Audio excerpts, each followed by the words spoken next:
বিসমিল্লাহির রহমানির রহিম। প্রিয় দেশবাসী, আসসালামু আলাইকুম। আমাদের ছাত্র জনতার বিজয় অর্জিত হয়েছে। এখন সবচেয়ে বড় প্রয়োজন যেটা হচ্ছে ধৈর্য ধরে শান্ত হয়ে আমাদের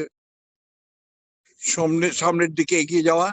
আপনারা জানেন আমাদের দেশপ্রেমিক সেনাবাহিনী তারা ক্ষমতা অনেকটা গ্রহণ করেছেন এবং তারা অবিলম্বে রাষ্ট্রপতির সঙ্গে দেখা করে তারা ভবিষ্যৎ কর্মসূচি প্রদান করবেন, কি করা যাবে সেটা তারা ডিসাইড করবেন।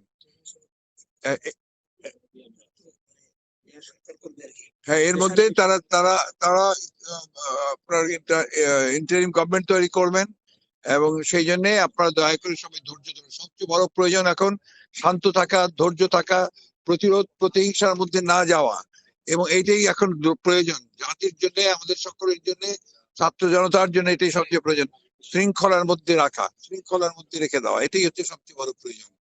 ধন্যবাদ সকলকে। আপনারা সবাইকে আবারও আমি আসসালামু আলাইকুম জানাচ্ছি, অভিবাদন জানাচ্ছি। আসসালামু আলাইকুম।